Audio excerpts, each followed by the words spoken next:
kusoo dhawaw janaalka Soomaaliya Media. Fadlan hadaa ku cusub tahay janaalka oo aad hore subscribe si janaalka si uusan kaaga beerdaroobin barnaamijyada aan soo dhigno isla markaana u noqoto qofka koowaad ee daawada barnaamijkeena.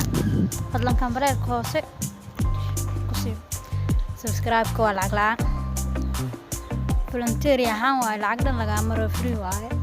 marka maanta waxaa idin wadaa galabta sheeko cajiib oo laga soo sheekay runtii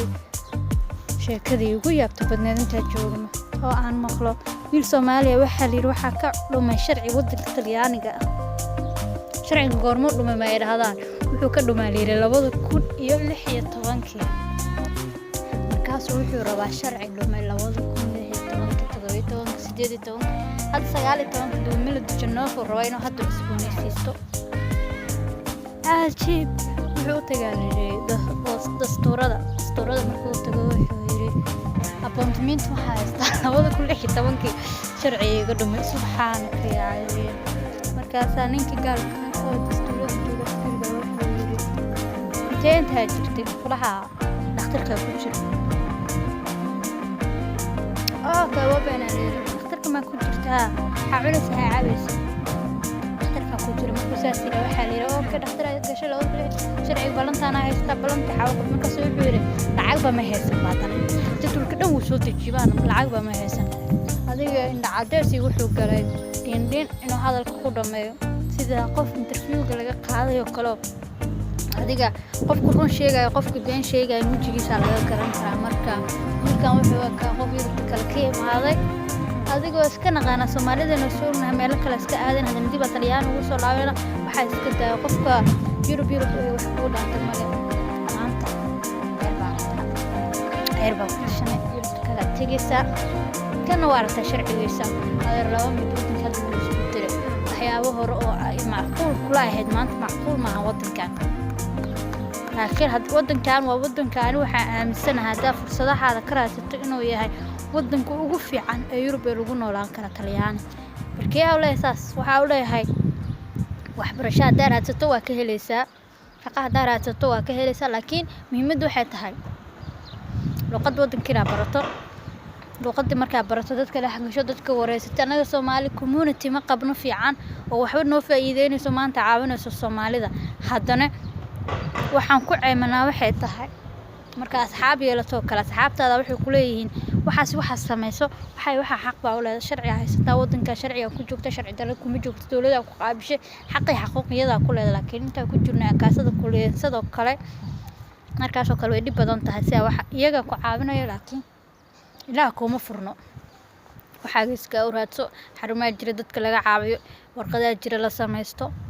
marka iska inaa isku kaalmayso waa shaqeysatado inta ka xamaarad hadii ceer 450 meel u fadhi no waxa ma fiicna hadan wadanka aan rajo ka qabtado iimaanaysid wallahi intaas ani waa iga talo marka wiilka warkiisa ku keenay waxa la yiri okay lagama waan adii si tartiib ah loola hadlay bacdeen oo askartii oo indhaha ka galgala xaaliradeer wadanka waxa la yiri wuu isbedel ma xilliga hore sukrasada ma akhrimayale luqadda hadana ma yaqaan qof turjubaan buu wacaya waxa uu igu sii darnaa waa intaas marka walaalayaal oo aan isku badnaan sheekada waxaan ku keenay xitaa aan isku badnaan aan shaqeysano aan wax barano aan wadanka wax ka qabsano hadda maalin dhaxdaas waxa arkay gabar Soomaali ah oo tartamaysa runtii aad ba qalbigayga ugu farxay marka arkay Leilo Yuusufin la dhahaa jeclahay imi Romania goboladaasi ka tartamaysa runtii ka xumaani ma aan maqlin gabadha marka arkay wallahi bila waa farxay waayo waa gabar hamile oo hamigeedu gaarsiisan yahay inay wadanka Talyaani wax ka qabsato aan wada ognahay wadanka Leilo waxa la yaabaa hore soco inkastoo aad ka dhalatay dad aan ku dhiirigelinayn hadana Soomaali aan community fiican wadankan aan ka lahayn haddana hore soco kama aadan jabin waxaan ku rajeynayaa guul fadlan ayeelana community fadlan naqad dad isku xiran fadlan qof caawiyo dadkiina wallahi bilaa maanta waxa kale magaalo aan tagay maalin igu yaab ka badnaa indhahayga ku raay hadda soo xasuusto ooyinta xataa ma aysan karo maamo Soomaaliya oo nolosheeda ka dhacsan waliba ee Soomaalidu wax ka sheegayaan ee caynayaan ee leeyihiin way waalan tahay way yeelaysaa saawa maamada guri ma haysato oo sharciga hadduu ka dhaco ilaaha ku dhaartay waxa uu cusboonaysiiyo dadka caddaanka ah qof Soomaali oo garab istaagsan maanta anigu waxaan aaminsanahay maamada haddii heli lahayd Soomaali garab istaagto oo la hadasho oo niyadda u dhisto oo caawiso gurigeeda geysato inaysan waxaan cabtooyna naqanin duurkana ee jir galeen oo wax laakiin waxay weyse wax caawiyo aflagaadii cay loogu sii daro walaa aad baa ugu xumaada marka arkay maamadaas walaalayaal saan isku dhaan qabiilka waxa dhan iska daleed oo noqdo Soomaali cusub noqdo dhalinyaro cusub magaalo hebel wadan hebel dal hebel barnaamij hebel waxaas iska daay kan hana deeqdo Ramadaan waaye walaalinta hadalka fadlan barnaamijyada aan soo wadno la soco oo adigana wax ku tiri doono dad badanna wax u tiri doono janaalka fadlan doo ku soo tahay janaalka Somitalia Media subscribe si per favore like comment share kambaleelka click si aad ula socoto barnaamijyadeena Ramadaan Kareem ciidiya soo dhow rakomando marka insha Allah khayr ay rajeynaya hal iska taxadar wadankana hal isku badnaado wadanku wuxuu noqday wadan isbedel dadku waxay noqdeen dad cusub dadkii hore ma jiraan wadanku wuu isbedelay dawladdu way isbedeshay siyaasaddu wuu isbedeleen marka aan isku badnaan hadalkaygu waa intaas waa naqan dad midaysan aan naqan community midaysan aan naqan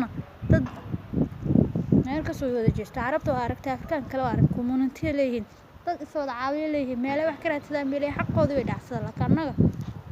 kan baa meel ka soo aaday walaal xaqii ka yimaatay meesha xaq ka qabs may qof waxay ugu tiro waxay xareen saaqadii waa ka hor istaagay qofka Soomaaliga ama fiican walaal waxa ku dhan walaalka u faa'iiday marka